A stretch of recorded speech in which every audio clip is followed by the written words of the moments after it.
নমস্কার, বিজনেস বাতে সোমনাথের সাথে আপনাদের সকলকে স্বাগত জানাই। আজকের আমাদের অর্থনীতির সেই বিষয়ে আলোচনা হবে বা আপনাদের ছোট্ট কিছু তথ্য দিয়ে আমি বিষয়টা বোঝানোর চেষ্টা করব। সেটা হলো দেশভাগের অর্থনীতি, ইকোনমি অফ পার্টিশন। আমি কিন্তু আবার বলছি, আগের দিনও আমি বলেছি যখন ইকোনমি অফ রেন্ট নিয়ে আলোচনা করেছি, অর্থনীতির ভাষায় এই সমস্ত বিষয়গুলো এইভাবে ব্যাখ্যা নেই, কিন্তু মানুষের বাস্তব জীবন, মানুষের দৈনন্দিন পথ চলার সঙ্গে এই সমস্ত বিষয়গুলো জড়িয়ে আছে। এই অর্থনীতির সঙ্গে, অর্থাৎ দেশভাগের অর্থনীতি বা ইকোনমি অফ পার্টিশনের সঙ্গে জড়িয়ে আছে আবেগ, স্নেহের পরশ, বিচ্ছিন্নতা এবং সর্বোপরি অনিশ্চয়তার পথে হেঁটে চলা। এর সবথেকে বড় বলি হয়েছি আমরা, অর্থাৎ বাঙালিরা। 40-এর দশকের মাঝামাঝি থেকে যার পথ চলা শুরু, 2024-এর দশকে এসেও এর সঙ্গ আমরা ছাড়তে পারলাম না। গতকালের বাংলাদেশের ঘটনা দেখিয়ে দিল অনুপ্রবেশ এবং তার সঙ্গে অনেক রকম অনিশ্চয়তা স্বমহিমায় ফিরতে চলেছে।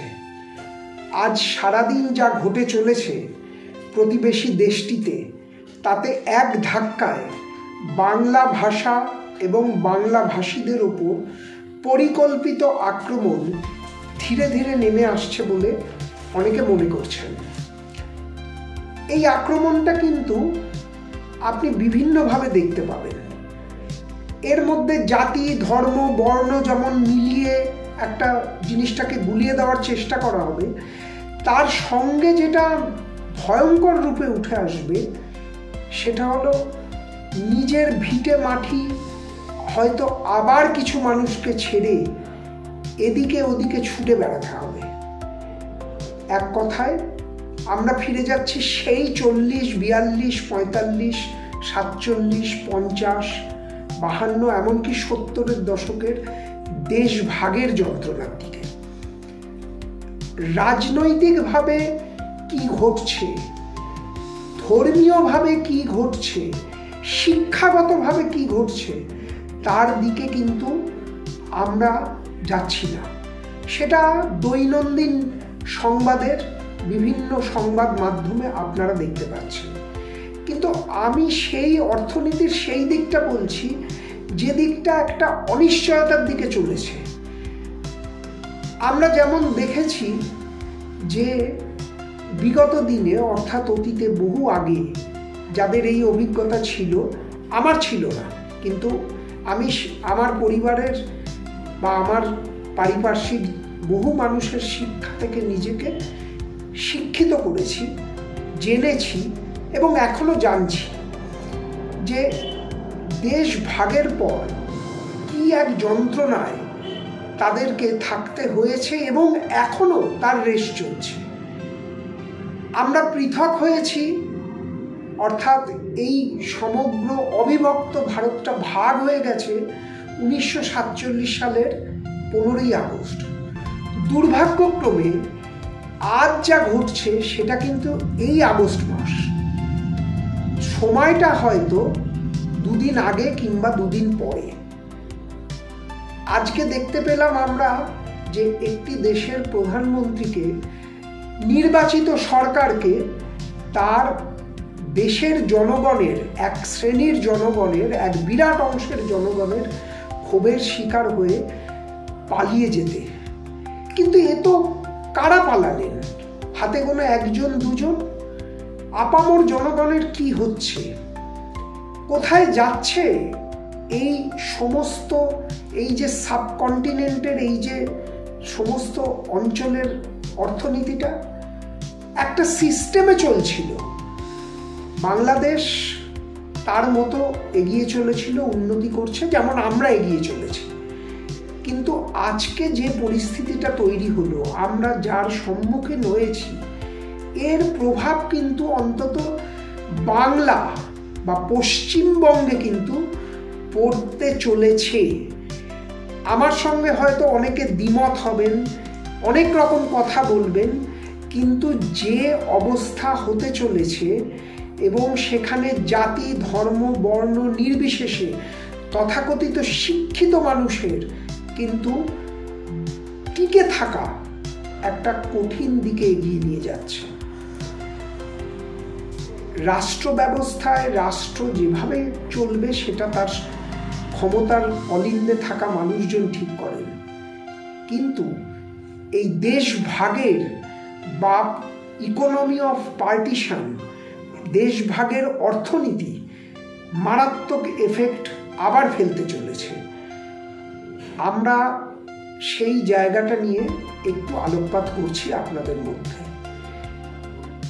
আমরা কাগজে কলমে ছবিতে দেখতে পাচ্ছি যে সরকার একটা পর্যায়ে অনুপ্রবেশ বা এই জাতীয় জিনিসকে আটকানোর চেষ্টা করছেন, কিন্তু আমি একটু আগেই সংবাদ মাধ্যমে যা দেখলাম যে যারা ওপার থেকে এপারে আসছেন, যেটুকুনি সময় আন্তর্জাতিক সীমানা খুলে দেওয়া হয়েছে, বা এপার থেকে যারা ওপারে যাচ্ছেন তারাও কিন্তু একটা অনিশ্চয়তা নিয়ে যাচ্ছেন, এবং যারা আসছেন তাদের চোখে মুখে যে আতঙ্কের ছাপ আমাদের আগামী দিনে বাংলার অর্থনীতিতে একটা বিরূপ প্রভাব ফেলতে চলেছে।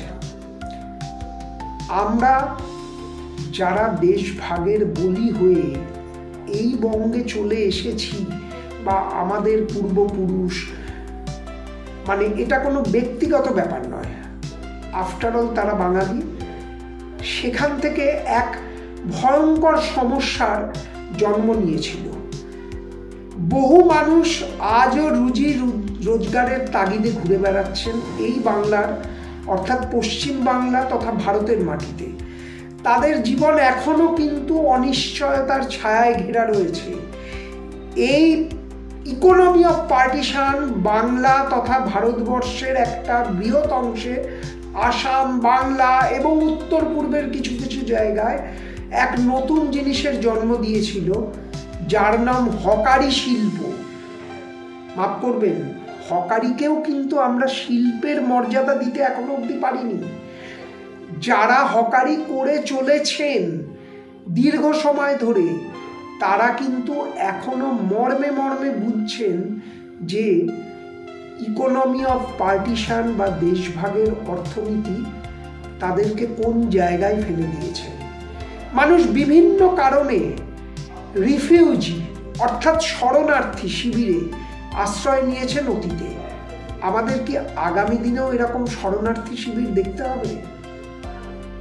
সেই শরণার্থীদের কোথায় রাখা হবে?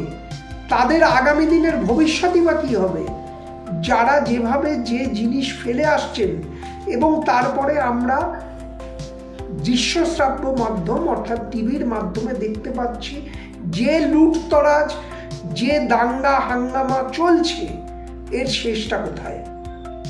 আর আমরা যেহেতু ভারত একটি স্বাধীন সার্বভৌম রাষ্ট্র, আমাদের অন্তত পশ্চিমবঙ্গে 2000 কিলোমিটারের ওপর দীর্ঘ একটা সীমানা রয়েছে এই বাংলাদেশের সঙ্গে, তার প্রভাব আসতে বাধ্য। সরকার যথেষ্ট সতর্ক, আমাদের রাষ্ট্র ব্যবস্থার প্রতিটি যন্ত্র যথেষ্ট সচল, কিন্তু তার বাদ দিয়েও মানুষের দুর্ভোগ কিন্তু আগামী দিনে বাড়তে চলেছে। যে কারণে আজকে এত বড় ক্ষোভ বিক্ষোভ, অর্থাৎ সেই ক্ষোভ বিক্ষোভের আঁচ কিন্তু আমাদের এখানে যে পড়বে না আগামী দিনে, সে গ্যারেন্টিও কিন্তু দেওয়া যাচ্ছে না। বিজনেস বাতে সোমনাথের সাথে আজকের এই অনুষ্ঠানে আমি খুব সংক্ষিপ্ত আকারে আপনাদেরকে বলার চেষ্টা করছি, বা সেই জায়গাটাকে জাগ্রত করার চেষ্টা করছি যে আমাদের কিন্তু অতীব সতর্ক হতে হবে এই গণ্ডগোলকে কেন্দ্র করে যা করতে চলেছে। এর ফল কতদিন বা কত দূর এগিয়ে নিয়ে যাবে আমাদেরকে, অর্থাৎ আপামর জনগণকে, সেটা কিন্তু সময় বলবে। আজকে আমি এইখানেই শেষ করছি। নমস্কার।